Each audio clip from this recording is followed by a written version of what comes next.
আসসালামু আলাইকুম দর্শক, কেমন আছেন? অ্যাকশন অ্যাকশন কইরা শাকিব খান রে শেষ করে দিচ্ছে শাকিব খানের ভক্তগুলোরা। কেন বলছি এই কথা তার ব্যাখ্যা দিব আজকের কন্টেন্ট। দেখেন, 15তম দিনে এসে বনলতা এক্সপ্রেসের সেল যেন আরো বাড়তেছে। সিনেপ্লেক্স মাল্টিপ্লেক্সে 15তম দিনে বনলতা এক্সপ্রেসের কালেকশন 34.54 লক্ষ টাকা। শো কয়টা জানেন? 34টা শো। মানে প্রতি শোতে 1 লক্ষ টাকার বেশি আয় করেছে বনলতা অন অ্যান এভারেজ। 15তম দিনে এসেও এই অবস্থা, হাউ কাম? হ্যাঁ, এটা একটা ছুটির দিন ছিল, শনিবার, ঠিক আছে, কিন্তু তাই বলে ঈদের পরে 15তম দিনে এসে সেলের এই অবস্থা থাকবে বনলতা এক্সপ্রেসের? এর আগে আপনারা দেখছেন উৎসবেরও কিন্তু এই ধরনের একটা স্রোত গেছে, জোয়ার গেছে, এই ধরনের একটা অবস্থা গেছে। সেই জায়গা থেকে কি শাকিব খান ফ্লোটা বুঝতেছে না? ভাই, অ্যাকশন দেখতে দেখতে সব অ্যাকশন তো একই প্যাটার্নের, সেই কেজিএফ, সেই তুফান, সেই বরবাদ, সব তো একই ধরনের একই প্যাটার্নের অ্যাকশন। আর কত ভায়োলেন্স দেখবে মানুষ? মানুষ আসলে ভায়োলেন্স দেখতে দেখতে মানুষ টায়ার্ড হয়ে গেছে। এখন আর মানুষ ভায়োলেন্স দেখতে চায় না। আপনারা দেখছেন গত ঈদে জঙ্গলির সাকসেস, জঙ্গলিতে কিন্তু অত ভায়োলেন্স ছিল না, অত অ্যাকশনও ছিল না, একটা লুক ছিল, বা ভায়োলেন্ট একটা লুক ছিল। জঙ্গলির গল্পটা একটা ফ্যামিলি ওরিয়েন্টেড গল্প ছিল, ইমোশনাল গল্প ছিল, যে গল্পটা জঙ্গলিকে সাকসেস দিছে। ঠিক তেমনি উৎসব গতবার সাকসেস পাইছে এই ফ্যামিলি গল্পের জন্য, এবং এইবার এসে বনলতা এক্সপ্রেসও সেই একই সাকসেস পাচ্ছে ফ্যামিলি ওরিয়েন্টেড গল্প। আপনার মনে আছে আপনাদের অবশ্যই, যারা 90-এর দর্শক বা পরবর্তীতে যারা সালমান শাহ সিনেমা দেখেছেন, সালমান শাহ যদি আজকে বেঁচে থাকতেন তাহলে কি সালমান শাহ এরকম ভায়োলেন্ট গল্প, এরকম ভায়োলেন্স গল্প, এরকম এন্টি নেগেটিভ ক্যারেক্টারের গল্প কি করতেন? একটা বিশাল প্রশ্ন থেকে যায়। করতেন কি করতেন? এই ধরনের ক্যারেক্টার গুলোকে ইন্ট্রোডিউস করাচ্ছে রণবীর সিং, রণবীর কাপুর, বা ইয়াং কিছু হিরোজ, যারা এই জেনারেশনকে প্রতিনিধিত্ব করে, বা এই জেনারেশনের ডিমান্ড তারা ফুলফিল করছে, এরকম একটা বিষয় তারা মনে করে। আপনারা কি কখনো কল্পনা করতে পারেন যে শাহরুখ খান, সালমান খান বা আমির খান এই ধরনের গল্পে অভিনয় করবে? No. তাদের একটা সোশ্যাল কমিটমেন্ট আছে। আজকে আমরা যত যাই বলি না কেন, সিনেমা কিন্তু ম্যাস মিডিয়া, সিনেমা হচ্ছে সবচাইতে বড় গণমাধ্যম। আমার আগের ইন্টারভিউতে ওই যে কুমিল্লা সিনেমা পালকি সিনেমা হলের মালিক আলমগীর ভাই একটা কথা বলছিল যে একটা সিনেমা পাশের দেশের অর্থনীতি ধ্বংস করে দিতে পারে। কে বলছে? স্টিফেন স্পেলবার্গ, তার কথা মতে। তো এই যে একটা সিনেমা পার্শ্ববর্তী দেশের অর্থনীতি ধ্বংস করে দিতে পারে, এইটা বেসিক্যালি রূপক অর্থে এইটাই বোঝায় যে একটা সিনেমার পাওয়ার আছে ভাই, একটা সিনেমার শক্তি আছে জনগণকে জাগ্রত করা, একটা সিনেমার শক্তি আছে একটা সমাজকে পথ দেখানো। হ্যাঁ, কেউ কেউ বলবে যে ভাই সিনেমা তো শুধুমাত্র এন্টারটেনমেন্টের জন্য। তাইলে মান্না যে ধরনের সিনেমা করেছেন আমাদের দেশে, ওনার সেই সিনেমাগুলোর সেই জ্বালানো এই বক্তব্যগুলো, ডায়লগগুলো এখনো মানুষের কানে ভাসে।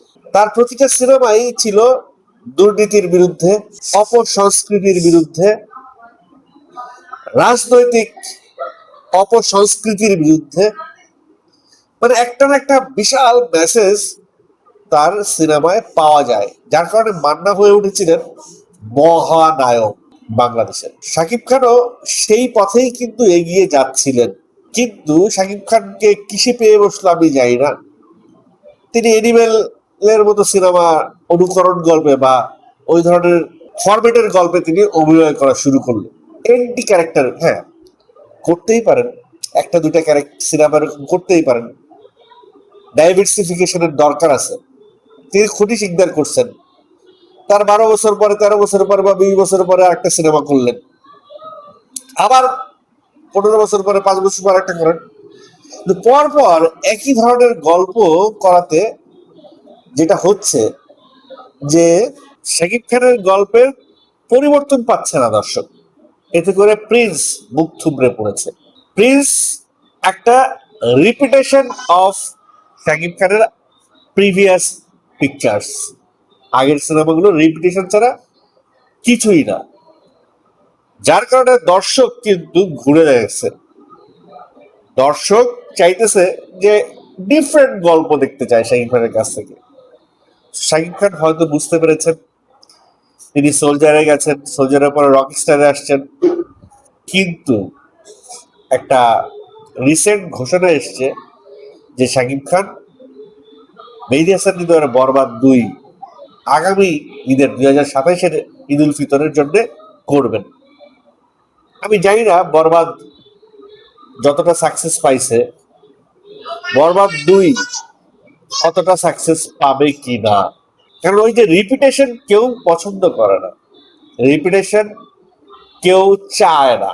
এই যে অ্যানিমেল 1 করে অ্যানিমেল 2 কবে করবে, ওরাই কিন্তু ওয়েট করতেছে যে অ্যানিমেল 2 অ্যানিমেল 1 এর মতো খাবে কিনা, বা অ্যানিমেল 2টা করবে কিনা, বা অ্যানিমেল 2 যদি করেও এমন কিছু একটা আনতে হবে যেটা আসলে অ্যানিমেল 1 এর দেখানোই হয় নাই। সো বরবাদ 2 যদি করে এমন কিছু বরবাদ 2-তে দেখাইতে হবে যেটা বাংলাদেশের দর্শক কল্পনাই করতে পারে না, কোনোদিন কল্পনা করতে পারবে না।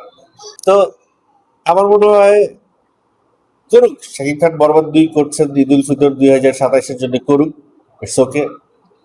কিন্তু ওই ঈদেই বা ওই ঈদের আশেপাশে শাকিব খানের আরো একটা সিনেমা আসা উচিত যেটা ফ্যামিলি ওরিয়েন্টেড। আমি বলছি না যে বনলতা এক্সপ্রেসের মতো গল্প করুক, আমি বলছি যে ফ্যামিলির সবাই একযোগে যে সিনেমাটা দেখে উপভোগ করতে পারবে এই ধরনের একটা গল্প করুক। দেখেন, আমাদের দেশের সবচাইতে বড় সংকটটা হইল স্ক্রিপ্ট রাইটার। এই মুহূর্তে আমাদের দেশে যে কটা সিনেমা খুব ভালো সাকসেস করে সে কটা সিনেমার ডিরেক্টর নিজে লেখে বলে ভালো সাকসেস করে, কারণ ডিরেক্টর নিজে সেই স্বপ্নটা ক্যারি করে। প্রিন্সের ডিরেক্টর যদি নিজে গল্পটা লিখতেন, তিনি রাইটারকে অনেক দোষ দিলেন, রাইটার তার সঙ্গে বসে না, তাকে সময় দেয় না, এই ধরনের অনেক দোষ দিলেন। সে যদি নিজে গল্পটা লিখতেন, গল্পটা ক্যারি করতেন, আমার মনে হয় প্রিন্স আরো সাকসেসফুল হতো। সো যুগ যুগ ধরে আগে তো বাংলা সিনেমায় রাইটারদের নাম লেখাই হইতো না, এটা নিয়ে আমি বহু কথা বলছি। এখন ইদানিং কালে রাইটারদের নাম লেখা হয়, পোস্টারে তো নামই দেওয়া হইতো না, এখনো দেয় কিনা আমি জানি না, পোস্টারে রাইটারদের নামই দেওয়া হয় না, শুধু প্রডিউসার ডিরেক্টরের নাম দেওয়া হয়। মাঝে মাঝে প্রডিউসারের নাম ডিরেক্টরের নামের চাইতে বড় করে দেওয়া হয়, কারণ প্রডিউসার টাকা দেয়।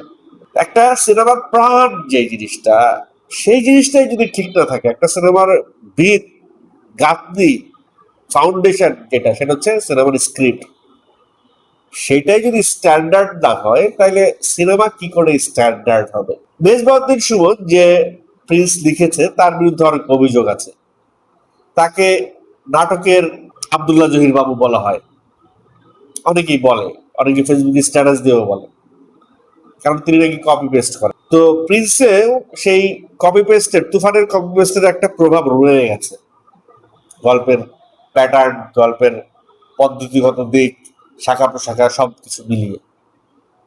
আমার মনে হয় বাংলাদেশে যে দুইটা জায়গায় সবচেয়ে বেশি মনোযোগ দেওয়া উচিত সেটা হচ্ছে গিয়ে গল্প আর সিনেমা হল, একটা প্রপার সিনেমা হল।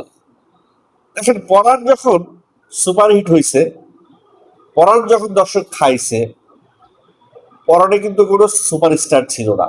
শরীফুল রাজ তখন নতুন, ইয়াশ শোষান নতুন, বিদ্যাসেন আমি মোটামুটি পরিচিত, আর সব নতুন শিল্পী দিয়ে পরাণ হয়েছে। তার মানে গল্পের দম থাকলে সিনেমা ব্যবসা করবেই। সো আমরা বেসিক্যালি দর্শক যারা, ম্যাক্সিমাম দর্শক, 2-4 জন দর্শক আছেন বা 25% to 30% দর্শক আছেন যারা হলে যান মারপিট দেখার জন্য, বাট ম্যাক্সিমাম দর্শক, মেজরিটি দর্শক কিন্তু হলে যান গল্প দেখার জন্য। আবার একটা গল্পের জার্নিতে তারা থাকতে চান, যে গল্পটা নিয়ে তারা সিনেমা হল থেকে বের হবে। সেই জায়গায় আমার কাছে মনে হচ্ছে যে শাকিব খানের গল্প সিলেকশনে একটু নজর দিতে হবে।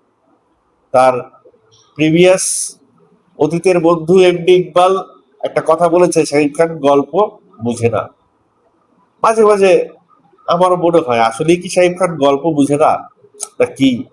তবে সময়ের চাহিদা এটাও দরকার। এই সময় এনিমেল হিট হয়েছে দেখে শাকিব খান এই ধরনের গল্প করলেন যে এটাও হিট হবে। ভাই, হিট হওয়াটা ইম্পর্টেন্ট না, মানুষের হৃদয়ে গেঁথে থাকাটা ইম্পর্টেন্ট। এমন একটা গল্প, ভাই বরবাদের গল্প বা তুফানের গল্প মানুষ কি সারা জীবন ক্যারি করবে? করবে না। অথচ শাকিব খানের অনেক সিনেমা আছে যেসব সিনেমার গল্প মানুষ এখনো ক্যারি করছে, এখনো ভুলতে পারছে না সেই সব দৃশ্যের অভিনয়। সো মনে দাগ কাটার মতো স্টোরি লাগবে শাকিব খানের। ঘুরে ফিরে ফ্যামিলি ওরিয়েন্টেড গল্প লাগবে ভাই, মেসেজ লাগবে, স্ট্রং মেসেজ লাগবে। এন্টারটেনমেন্ট অবশ্যই থাকবে, এন্টারটেনমেন্টের সঙ্গে সঙ্গে প্রপার একটা মেসেজ সমাজকে দিতে হবে।